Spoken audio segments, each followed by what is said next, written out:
It is so nice to have you all here. So Isabel, why don't I chunk it over to you, and will you do like a little introduction for us, and we'll get going. I would love to. As I said, I'm Allison's, maybe not her #1 fan, but a huge fan. And we're here to celebrate 7 Drafts, the launch week, since it's not actually launch day. We're here to celebrate launch week, and it's phenomenal that this book has been published, that you have distilled all of your wit and wisdom into this form, that we can have you with us all the time. But not only do I want to celebrate the book, but I also want to raise a glass to Allison herself.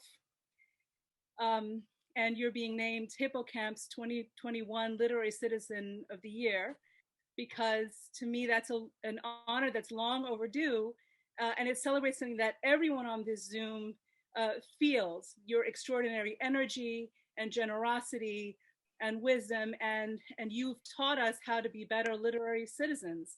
And so I want to celebrate the book and Allison herself. So cheers to Allison and 7 Drafts. Thank you all so much. I really appreciate you making the time to come out today. I'd love to have Allison read from the book a little bit, but before we do that, can we just make sure that whoever has not been able to get the book yet, that you can help us know how to buy it? Oh yeah. So as you may have noticed, there are massive supply chain issues happening with not only books, but lots of other things.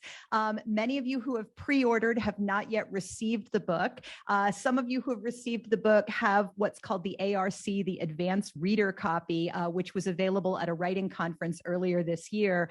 And you may notice that the Advanced Reader Copy is also the special, like, large print copy, and it's 456 pages and it weighs just over a pound. And so you can use it to reach high objects or stun burglars with.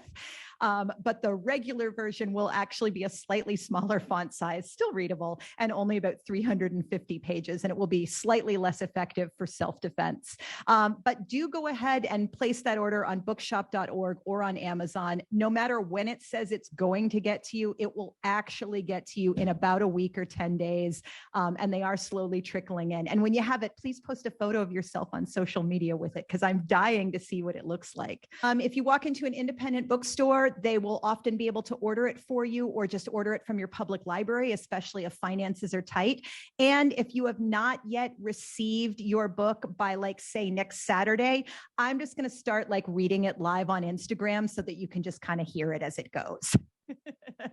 And there will be an audiobook eventually, and there will also be a Kindle version. And I also want to say too that no matter whose books you're currently reading, whether that's mine or somebody else's, the best thing you can do for an independent author is to either talk about their book on your social media, because it lets you, share the word with your friends, or write a review for it. And that's a great thing that you can do for pretty much any author out there. I used to think, I have to have thoroughly finished the book and thought about it deeply and really make sure that I'm writing beautifully to express my perfect opinion. And it's like, no, just crank out a review, put it on Amazon, finish the book later. Once you've read enough to know whether you like it or not, either write the review and keep reading, or put it down and let it go. You don't have to be incredibly thorough in the way that you would be if you were writing a beautiful literary review, putting the book into a cultural context and balancing it against your love of literature, etc. So yeah, back to you, Isabel. Well, I'd like to add that Allison's brevity post on September 7th goes into more detail for ideas about how to write reviews, and I found that really helpful. And it's called 1, 4, or 5 stars, Why to Review Right Now, on the brevity blog. Awesome. Thank you. Thank you so much. So I want to read you guys something that's just, whether you're a writer or not, whether you're undertaking a big creative project or some other kind of big creative project, you might like this section. And it's called, What If I Suck? And I start with a quote from an author named Laura Jane Williams, who says, setting out to do your first draft is ultimately setting out to break your own heart.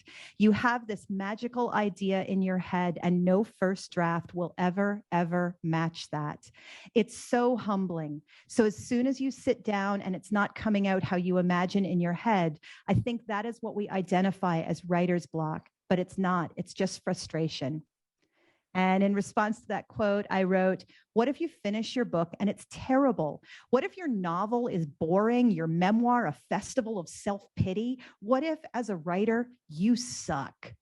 We've all read a bad book. Most of us have read a bad published book. Many of us have read a bad manuscript, perhaps a friend's that we felt obligated to read to the bitter end, and then tell the author something non-committal and encouraging.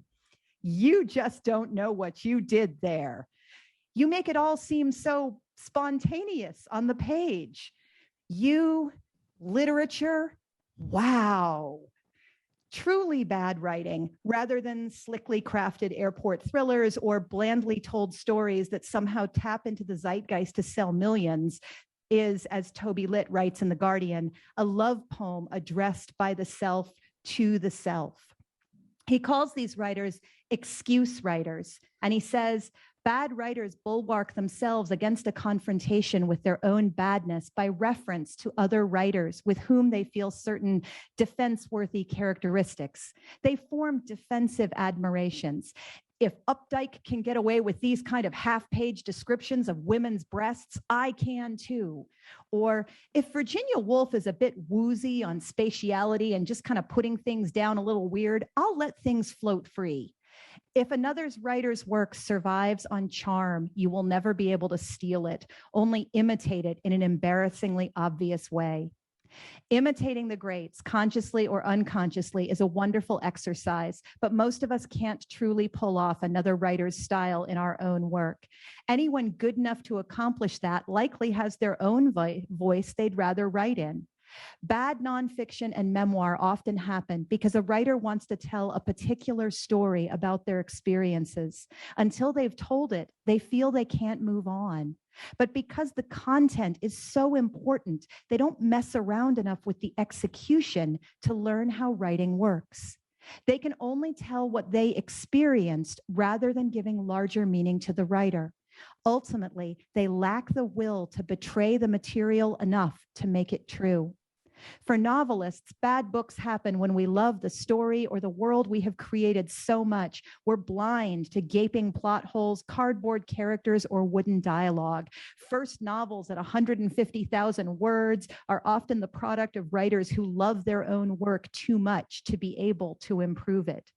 Bad writers think they're good. That's why their work doesn't get better. Good writers learn to analyze their own work and revise until they're proud to show it to the world. They're willing to accept that it isn't enough to have a powerful story. And they remember that every time someone at a party says, "You're a writer? I have a great idea for a story. You write it and we'll split the profit." Good writers know an idea isn't enough. Good writers come from craft plus compelling story plus the will to shape the story into something considered, focused, interesting, and beautiful. And along the way, a lot of messing around to learn how writing works and how to make it work better every time. You may not write a publishable book the first time or every time, but you're probably not going to write a truly bad one. The primary way to know you don't suck, you're asking the question. Thanks. There's nothing I can say that can replace hearing from you. I mean, you're hearing you read your own words. This book is going to be like having you in our heads, and I can't thank you enough personally for publishing it. And I think, it raises my first question: what are your hopes for the book? Like, do you see it in classrooms? You see it in writers' groups? Like, what are your hopes for this book? Well, I'd love it if people wanted to use it as a textbook. I really want even just one writer to go, "Oh, that's what I need to do in my next draft." But I think more than anything, I want people to understand that the difference between writers who make it and writers who don't, whatever making it means to you, is that the writers who end up with publishable manuscripts are the ones who keep going several drafts after they feel entitled to be done. I mean, I think most of us have had that feeling, whether we're writers or whether it's another kind of project. Okay, that was draft 16 or draft 17. How come I'm not done yet? I thought this book was done. And I've had the experience with a young adult novel that is my next kind of project, that I wrote that thing and I thought I was finished, and I had friends read it and I got feedback, and then I queried it. And from the questions that agents had, I realized this book's not done. I have to go back and write some more. And then I wrote some more, and I went to a writing conference and queried it and realized it's still not done. It needs another 3 chapters at the end to wrap up a part of the plot that I didn't realize people needed wrapped up. You know, I'm now in like probably year 12 on that book. And this, I hope, is finally the time, because it's the book of my heart and I really want to get it into the world. But I think more than anything, I want the people who read this book to know you're not the only one it takes that kind of time. You're not the only one it takes that many drafts. Writers are not making beautiful drafts that pop right out and everything is great and every word is in place. You're not the only person who's having a hard time. You know, as writers, we rarely get to watch our peers work. I used to be in the circus, and I used to train in gymnastics gyms, and I watched people much more skilled than me fall on their face repeatedly into mats and into foam pits while they attempted skills they were not yet capable of doing. And artists get to watch each other sketch and then crumple up big sheets of newspaper and throw it in the garbage. Dancers get to watch each other not make it around on that second pirouette. But writers tend to work alone. And so we don't see, I mean, I can't speak for anybody else, but you guys don't see the giant piles of crap I generate and then resave as a new file so that I can write something better. So I guess my biggest hope for the book is that people see it and they understand that they should keep going and that their work will get better. And I'd also like to sell 1 million copies and make enough money to retire with my husband to a beautiful house in Costa Rica. I'll take that too. Your answer actually raises another question that I had. I met you as an actor when you were playing Macbeth in an all-female version of Macbeth. And I didn't know you were a writer till after the fact. And so for those who don't know, you know, Allison is an aerialist, a circus performer, a Shakespearean actress, an award-winning playwright, a YA novelist, an essayist, a travel writer, a teacher. The list is very, very long, and a lot of those things are non-writing related. So what I wanted to ask you was, how do you feel? Do you feel that these non-writing related background, how it impacts you as a writer and teacher, and how it's impacted this book and maybe makes it different than other writing books? I think what has really helped me about having a wider background, the playwriting and the acting really helped me, because when you're an actor, you're responsible for knowing why your character is present every time you step on stage. Why am I in this scene? Why am I here? What do I want now that I'm here? Because you can't do the acting part without thinking about those questions. And so as a playwright, I think about that. As an actor, I think about that. And as a writer, I help myself think about that, and I help other writers think about that. Well, why is this character in this scene? What do they want? Why did they show up to be here? You know, because if you're in rehearsal and you're a playwright, an actor will walk on stage and then they'll stop in the middle of the scene and go, I'm sorry, I still don't understand. Why is my character in this scene? Why am I here? And if you're the playwright, you've got 24 hours to fix those pages and bring back more pages to rehearsal the next night, or else the same actor will stop in the same place and ask the same question, and you will once again be put on the spot. And you can't always say to them, you know, Janie, sometimes your motivation comes in a window envelope. Just deliver the line and get through the scene. You know, you can't always get away with that. I find that as an editor, having a lot of different experiences has helped me a lot in terms of being able to understand what people are writing about and what the reader needs to be getting. So often as a writer, as a memoirist in particular, it's very hard to go, okay, I have this powerful story that I need to tell, and I've become the level of writer I need to be to tell this story, but what's in it for the reader? What's the reader going to get out of it? And I want to tell a story actually about Karen Fine, who's here tonight and whose book, The Other Family Doctor, A Veterinarian's View on Love, Loss, Mortality, and Mindfulness, is going to be coming out. Is it 2023, Karen, or is it 2022? But Karen has this book coming out, and she's a veterinarian, and she wrote this wonderful book. And when we looked at the manuscript together, it had been rejected by a number of agents because it was a book about dead pets. And we're like, oh, hey, it's a dead dog book. Nobody wants to read about dead dogs. And then we looked a little more closely and we're like, okay, yeah, but you can't hide that the book is about dead pets. So you have to show off that the book is about dead pets. And that's something I've said to theater people. That's something I've said to authors. If you can't hide it, tie bells on it. You know, if it's not something that you can conceal, then you better wave that flag high and let it be your primary reason for existing.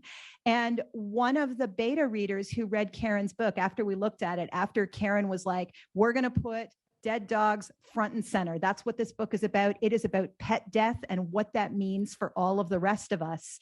And one of our beta readers, someone who's actually here tonight as well, one of our beta readers said, I read this book and all of a sudden I felt like it was okay that I let my pet go.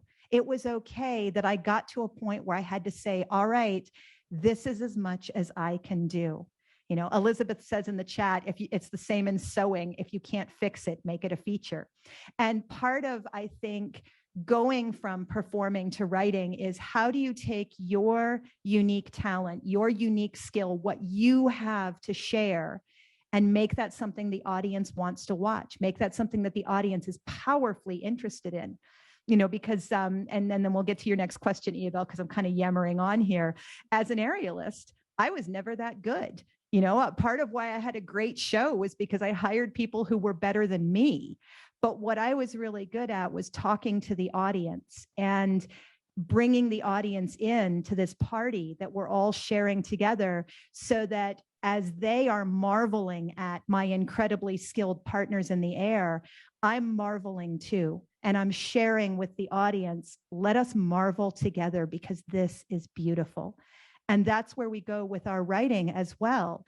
Let us weep together because this is sad. Let us marvel together because this is beautiful. Let us contemplate this deep, important thing together while I tell you how I've dealt with it. So I hope that answers the question. Yeah, very much. I have to watch the recording because I want to write it all down. Well, it leads to my next question, actually. You're one of the few people I know who excels at both the teaching and the doing. And I was wondering whether the public performing and teaching part of you, whether it conflicts with the private writing side or whether they feed each other. Like, do they compete and conflict, or do they feed each other? You know, I am such an attention hog. I mean, there are people in this room who have known me since I was a high school student, and you have known that I have always been an attention hog. I have always been the loudest and most annoying person in the room. I'm looking at people who I've known since high school and going, thank you so much for your patience with me as a human when I was a kid, because man, was I ever an obnoxious human. And a lot of my personal journey has been, how do I take this desire I have to be the center of attention and make it about the people I'm with instead of about me? So how can I take that desire to show off how smart I am, which, you know, I have it, I'm a big show off. How can I take that and use it to help other people show how brilliant they are? Something I've discovered as in just the last 5 or 10 years is that I really love stage managing. And I mean, when I was first in theater as a kid, it's like, you know, oh, the stage manager, you know, poor them, has to stand over there and do all the real work while we're out having fun on stage. And then as I've gotten into more event management, because I still do a little bit of event management here and there, running through giant malls in the Middle East, I've discovered how much I love creating an atmosphere for people to do their very best work. I love coaching, and that's something that circus taught me. I will never be the most talented circus performer in the room. I'm not that good, and I don't work that hard. You know, the people who are very good worked a lot harder than me, but I can watch what they do and make it better. I can teach someone to do moves that are far beyond what I'm capable of doing. And I have spent years and years learning how to inspire them to feel like doing it and reassure them that they are safe enough to take that jump. And that's the same thing I want to do as a teacher, is I want to show people what they can do, teach them they can do more than they thought they could when they first walked into the room, and help them feel safe enough to take that big jump, help them feel powerful enough to write that next draft, to do that scene one more time, to understand that it doesn't mean you're never going to succeed just because you need to do another draft. You know, it's called 7 drafts and not 17 because nobody would buy it. It would be too discouraging. But I did just realize about 6 months ago, oh, that's why I love all this teaching on Zoom, because it fills my performing need. You know, we came home from the movie Annie when I was about 5, and I then reacted out the entire movie for my tolerant parents in the living room. But I think it's the same as teaching, only more so. I know there's a lot of actors on this call right now, and we've all heard from our directors and our teachers, it's not about you feeling sad. It's about you making the audience feel sad. If you feel it too, that's bonus. But even then, there's always part of an actor that knows it's fake because you don't fall off the front of the stage, you know? And so how can we as writers genuinely challenge our emotion, channel our emotion onto the page, while also making it an experience for the audience, for the reader, rather than just catharsis for ourselves? And then as far as the sheer mechanics of it all, I get more done when I'm doing more. I mean, many of you know me, I'm chronically overscheduled. I always have too many things on my plate. I'm often late on things, and thank you for your patience. But I don't get anything done if there's nothing to do. That was rambly. No, right. I really do. I want to write it all down. But my notes would look insane. Speaking of of teaching on Zoom, have you found there to be, what are the differences and similarities between live and Zoom teaching? And has this experience online, will it change the way you teach live? You know, it really has. There's a technical element to teaching online that we don't necessarily get live, but we should, which is that time lag. You ask a question and you have to give a little bit longer for people to answer it, because in the Zoom room, some of them are experiencing lag. It took them a little bit longer to hear your question. B, some of them don't want to speak up and speak over someone else. But that's the exact same thing that I need to take into my live teaching as well. And it really helps a lot to ask a question and then be comfortable with silence after the question, to give people a moment to fully process it, to give people a moment to assemble their thoughts, to give people that moment to feel confident about speaking up. And I find too that I flip through the screens very often when I'm teaching and look for, okay, who's leaning forward? Who looks like they might have a question? And that's a skill that I picked up from street performing, where you're constantly looking to see, okay, who's going to be a good audience member who I might want to call up on stage, or who I might want to interact with, who is happy to be here, who is laughing and smiling and leaning forward, and who looks dubious, who looks like they need a little bit more attention, who looks like they might need something special to be, said about them or said to them so that they can feel like they're fully participating. And it's, I think, much more challenging on Zoom than it is live. But doing street performing live and having to balance, how drunk is the guy to my left?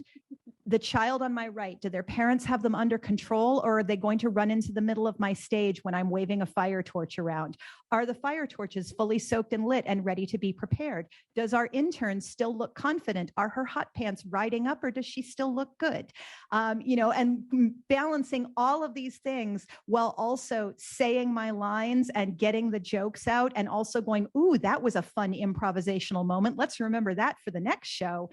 that has made me such a better teacher. And I mean, I'm just really grateful that you guys come to my classes and I don't have to wear spandex. Well, I think that the fact that you can do 100 different things makes this possible, makes you such a great Zoom teacher, because there's so much multitasking. And I mean, is that how you've always been, or is that a part of street performing that's carried over into your teaching? I think they feed each other. I do a lot of things because I love doing a lot of things, and I love doing a lot of things because I'm reasonably good at doing a lot of things. I like that challenge of having to function at my absolute top peak at every moment. And so right now I am finishing an edit of a novel that's like a read and respond. I am getting ready to start reading and responding to another novel. I have a memoir that I need to read and respond to. I have a middle grade book that's lined up for a line edit. I'm coordinating a couple of subcontractors who are working on other projects for me. I'm trying to, at some point, get around to my next book. And I think what really kind of embodies my life right now is that every year I make a little like mandala thing. Like, I don't know if you guys can see it, but it's like a little design in the front of my journal, and I put my major goals for the year in it. And every week I check in with my goals and go, okay, what's the very next thing I can do to move a little bit closer to this goal? And normally I color in the mandala as I get closer to achieving the goals. And this year there has been no coloring because I have been too busy achieving the goals to sit down with my colored pencils, which is like ridiculous and sad. There was a really good question in the chat. Jay asked, what tools do you use to keep track? And I really swear by an app called Things by Cultured Code. It's expensive upfront because it's not a subscription, and I prefer that actually, but it's beautiful. It's fun to use. I can write myself long notes. I draft blog posts in it, and it syncs between my phone and my computer. So it's with me all the time. And just that idea of like, the jobs that I have to do don't have to live in my head. They can live in my to-do list, helps me free up enough space to get stuff done. And I like being busy. I have a hard time relaxing. And I'm actually very grateful. So I got married about, I don't know, almost 8 years ago, but it still feels like yesterday, which I think is a good sign. And my husband is very good at relaxing. He's very good at, turning off the work and turning off the brain. And while, yes, it's a little bit different because I love my work and I would do it even if I wasn't being paid for it. And I'm privileged that I do get paid for it. But he's been very good at letting me go, okay, I can take some time off. I can not answer emails for 3 or 4 days and people will be okay. There is nothing I do that is so life or death important that people are going to be devastated if I don't answer their email for 36 hours. And it's been really good for me to be around somebody who helps me do one thing at a time. My husband says in the chat, he is relaxed to the point where people think he is clinically dead.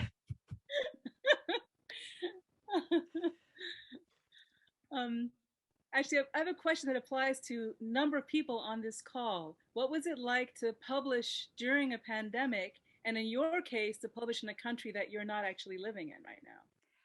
I don't have my book yet. And that's like, I have the ARC, I have the advanced reader copy, but I still haven't seen the final version of the book.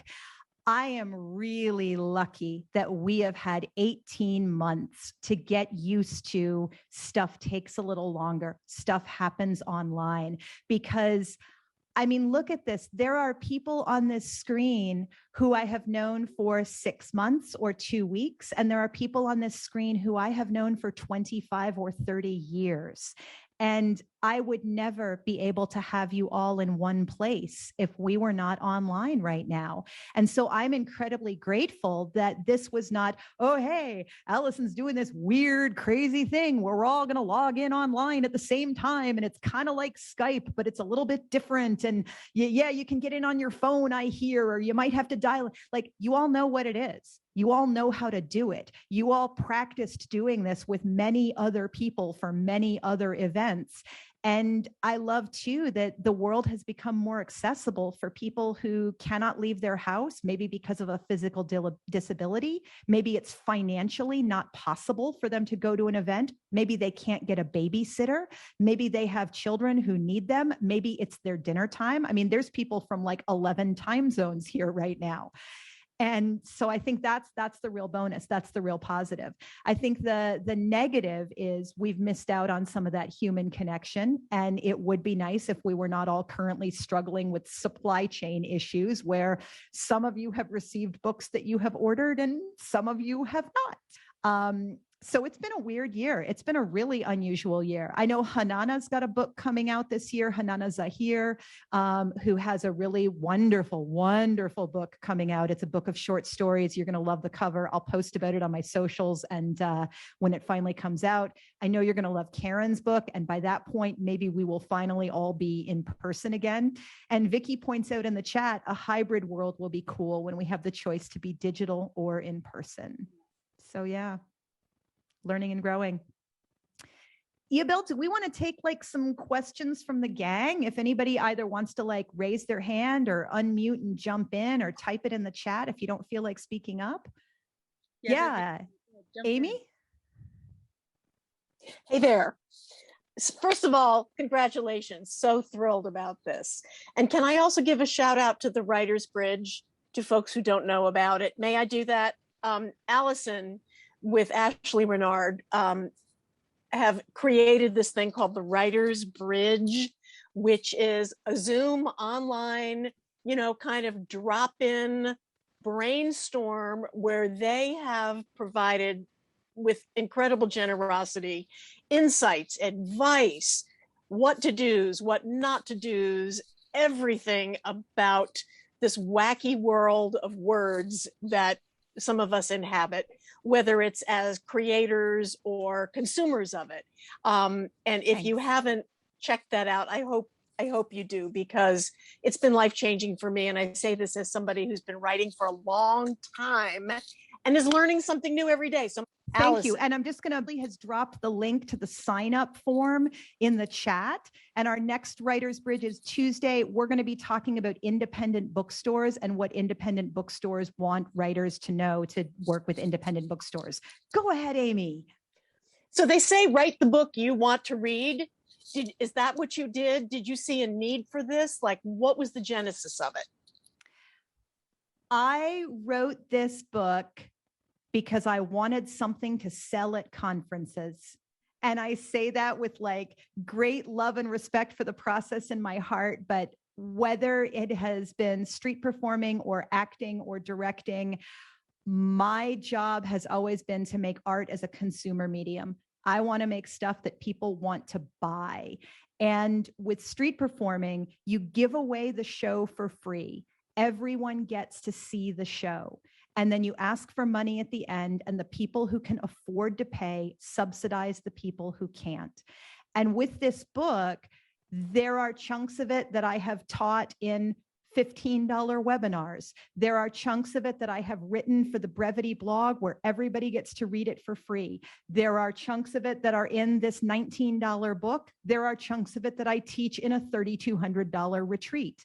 And so everyone gets the material, and the people who can afford to pay for it subsidize the people who can't, but we all get to receive the information.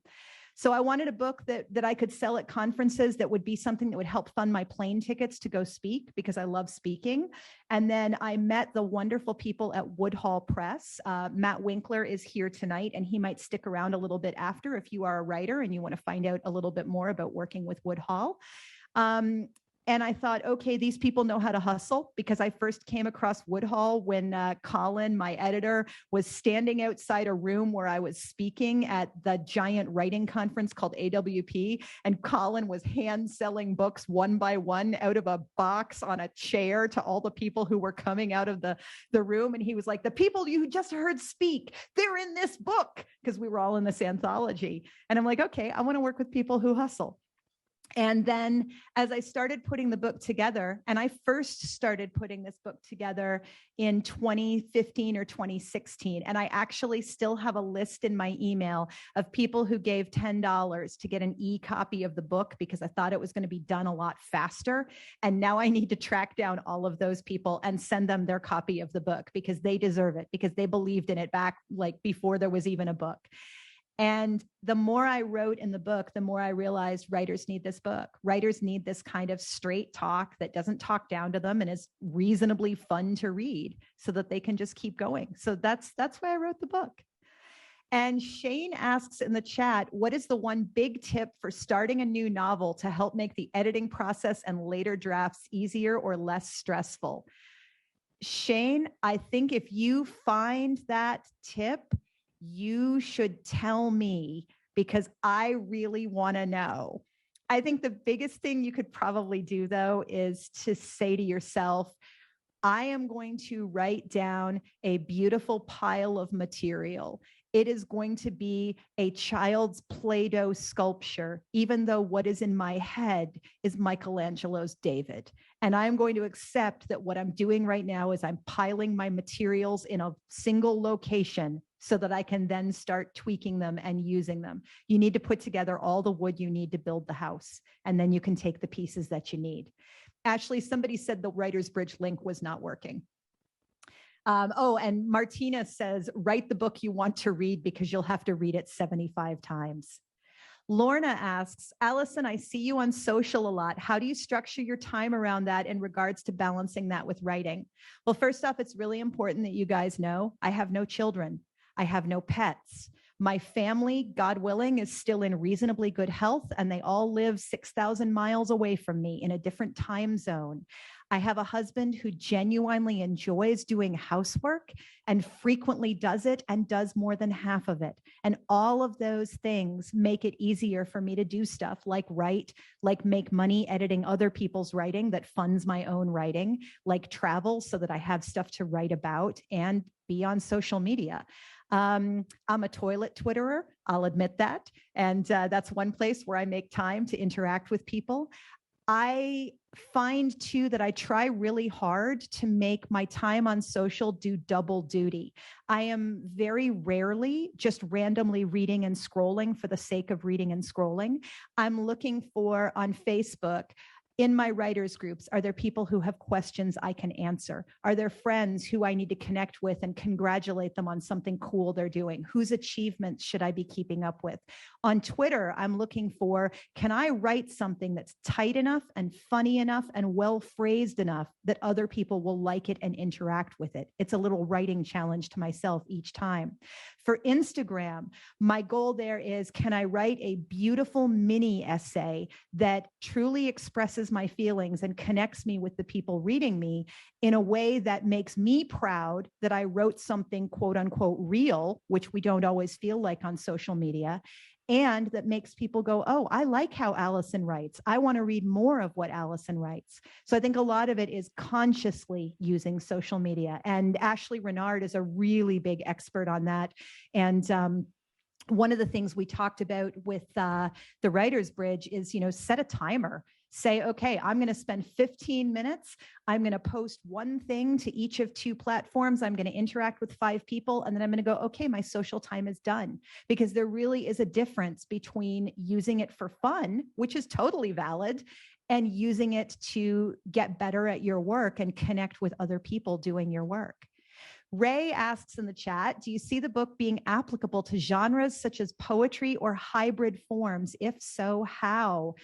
Ray, I don't know that it's going to be all that useful for poets, except they might like chapter 4, the technical draft, where I really talk about how words function. And I mean, like one really simple thing that everybody can do to make all of your writing better, whether it's your grant application or your novel or your poem or your note to your child in their lunchbox today, is if you begin and end your sentences with strong verbs and nouns rather than with pronouns or prepositions. Read this book is more powerful than, I think perhaps you would like to read this book, maybe. when you finish with the strong word, when you start with the strong word. So I think that's part that would be applicable to poetry in hybrid forms. And there is a big chunk in there about publishing, about how to get good feedback and how to give good feedback. And I think that will be reasonably helpful. So yeah, I'm just scrolling down to see if there's any more questions. And is there anybody else who wants to ask a question out loud? Deb says Twitter, 21st century haiku. Absolutely. Oh, and Jay Viner's here today too. And Jay just launched a book called Jane of Battery Park that is a really delightful and wonderful book that I think you guys will all like. It's kind of a really interesting, it's got like a thriller element to it. It's got like a romance element to it. I think you'll really like it. And my husband says he would really like help with his first writing project, How to Please a Woman in 25 Million Really Hard Steps. Elizabeth asks, how many drafts did this book take you? That's a really good question. I mean, I would say 40% of it was already written as blog posts and had to be compiled and trimmed down and reshaped. I still think the introduction's a little long-winded. So if anybody ever feels like marking that sucker up and getting it back to me, you go right ahead. I've put in more than 300 hours, and those are just the hours that I remembered to time on my stopwatch. There have been many more hours than that. 11 drafts, 12 drafts. I mean, at least 5 people on this call have read drafts and given feedback to me. So there you go. Last question from Laura, and then I'll do just a little bit more reading and then we'll wrap up, and you're welcome to hang out if you have more questions. I just don't want to keep everybody here super long. Laura asks, do you have any comment on how book talk has been resuscitating older books? Do you use TikTok? I personally barely use TikTok, but since Instagram took away my captions function, I'm probably going to start using it. The real TikTok expert here is Ashley Renard, and she is marvelous at bonding with readers in a way that makes them feel like she's having a personal conversation. As far as with older books, that's being done by a generation that I am not as connected to as I would like to be, because it's been 2 years since I've taught in a high school, and boy, do I miss it. I think the challenge with TikTok is if you're writing literary work, it is not necessarily all that relevant for you. If you're writing genre work, it is not necessarily all that relevant for you. But I bet you could do incredible things with TikTok and poetry. And I mean, that's the real thing when it really comes down to these new ways of talking to each other, these new ways of interacting with each other online. They are as frivolous or as useful as you make them. If you use them because you enjoy turning your brain off and scrolling and laughing at memes, that's totally valid. If you want to use them to practice your craft at the sentence level, or to like wake up in the morning, which I sometimes do, and squint at Instagram with one eye because my contact lenses aren't in yet, and type a little mini essay and then have that feeling of, oh, thank goodness, I wrote something today. Now I can keep going. Then it becomes very useful. It becomes a very beautiful place to express yourself and to get constant, daily, low stakes affirmation. There's no dislike button. If people don't like something, they keep scrolling. But if they do like it, they tell you, and then you get to feel like your work connected with somebody today. I'm just going to read you guys one more little chunk before we wrap up. And I think it kind of ties into what we've just been talking about. This is called Making a Writing Life. What helps us feel like real writers are the actions of writing as part of our daily life. We're working to improve our storytelling ability, our technical understanding, and our craft. As a literary citizen, we're a reader, a publicist, a fan, and a critique partner. How does all this fit into our routine? Write with a plan. Decide what you want to improve about your work. Challenge yourself. Write when it's not easy, when you're not inspired, when you have nothing to say. Write when it isn't fun, when it's a slog up the mountain in the rain. Easy accomplishment is cheap. Fighting for the words and winning, even barely, even when it's not your best work, lets you know you can do it again. Vary your style. Write genres you're not interested in. You may surprise yourself. Write short pieces to show your brevity, long pieces to show your staying power. Short attention spans can be your friend. Standing out among hundreds can make you shout louder or whisper more piercingly. Connect. Interact with new and experienced writers in the real world and online, even if only replying to a tweet or commenting on a blog. Share your work with friends outside the literary world.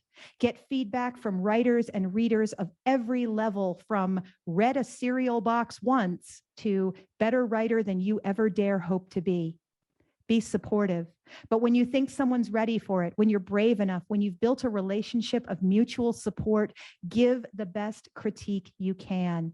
Give honest feedback. Make your motivations clear. Stay direct, even when polite. Tell it like you see it, but tactfully.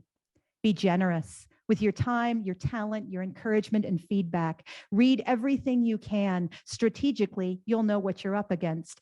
Competitively, you'll be challenged and inspired.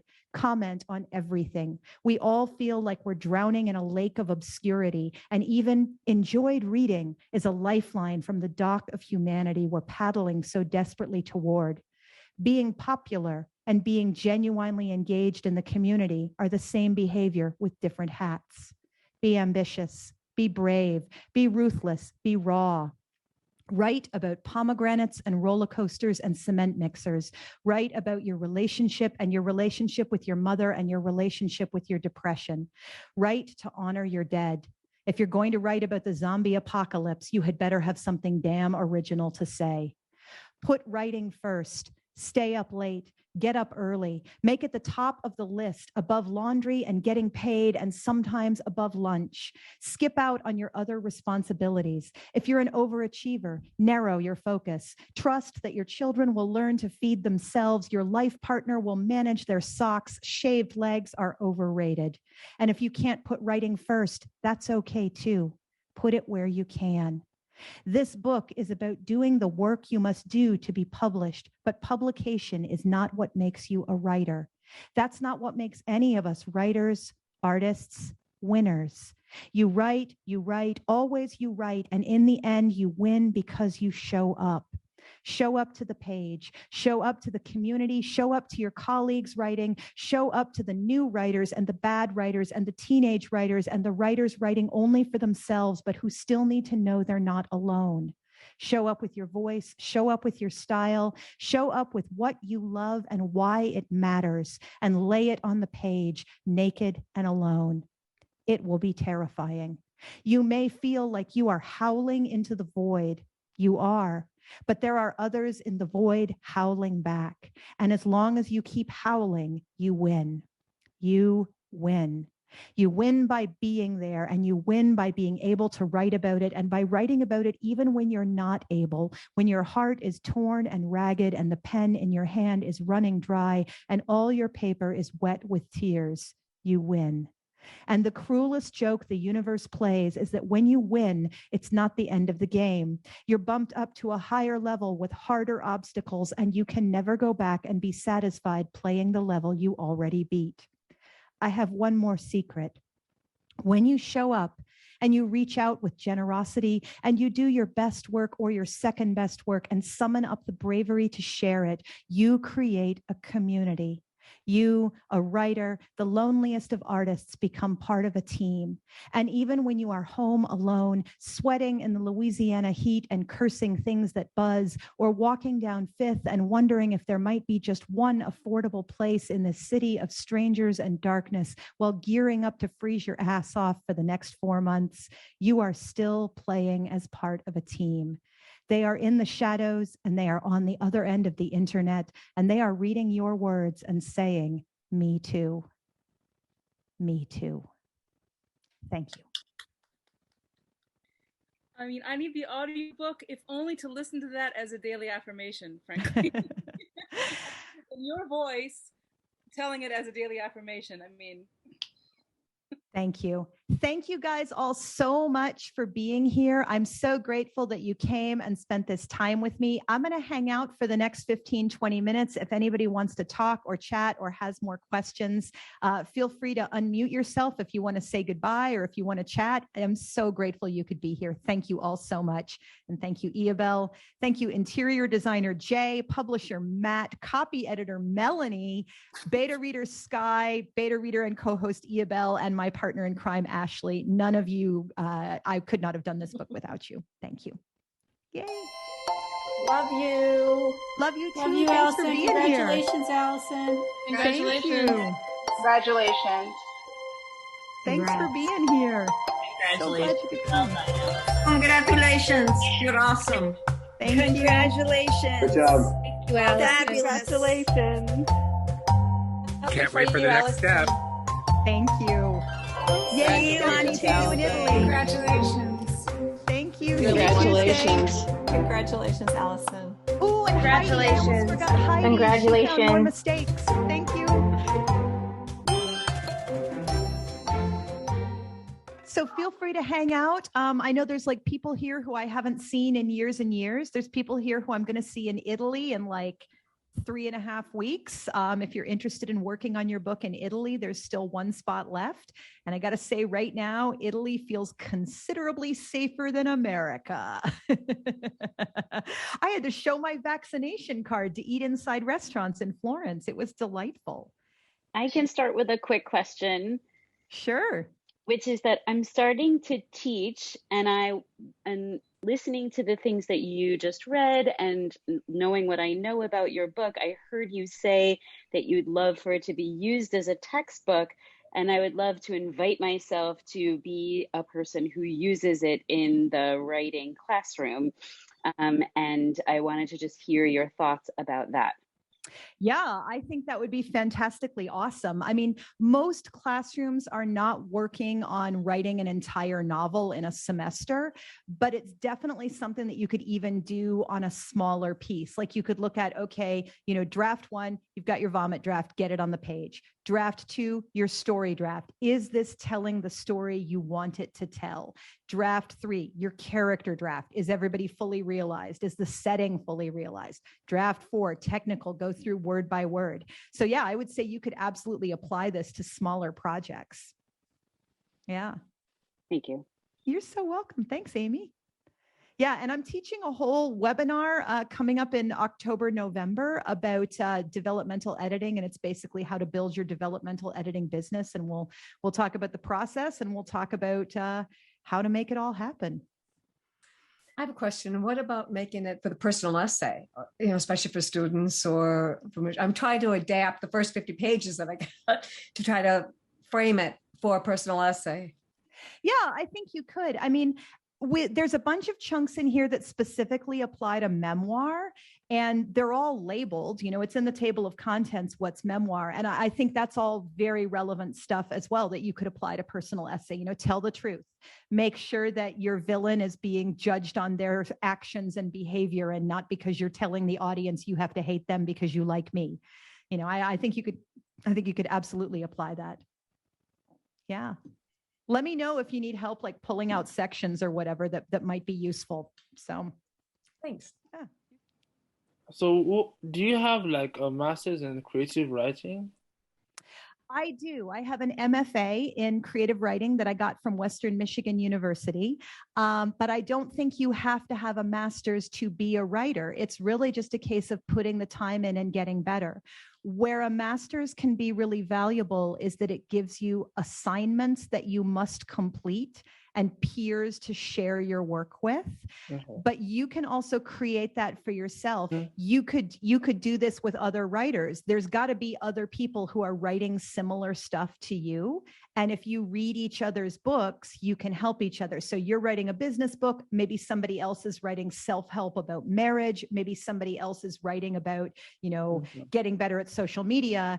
And it can really, really help to practice in a focused way, just like you would get together and rehearse if you were in a band. Make it. Okay. Shane asks, any tips on how we can get better at giving and receiving feedback to other writers? Absolutely. Like there's a whole section in the book on this, but I think the biggest thing is developing a tone where you remember to ask questions rather than dictating. So like, for example, what does this character mean here? Does she really intend to say this? Is a little bit better than, wow, she sounds like a real bitch in this scene, because that's not something that's helpful with them, but a question can be answered. I think it also really helps to just make sure that you're working with people who you genuinely want to see them do their very best work. You want to see them get better, but asking questions is probably a big way to get better at giving feedback. Hey, Matt, you're a publisher. Do you have any great advice for us? I think you just gave it all. My best advice I can offer is to buy 7 drafts.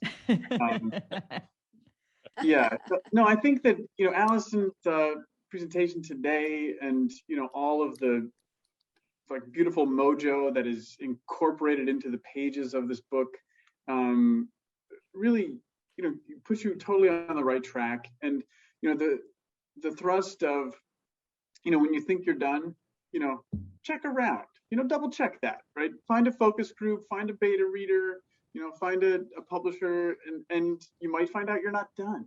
And honestly, as a publisher, that was great to hear, because we work with, we get submissions all the time. And then, we're a very hands-on, personal kind of group. We're a small, trying to be a mid-sized press.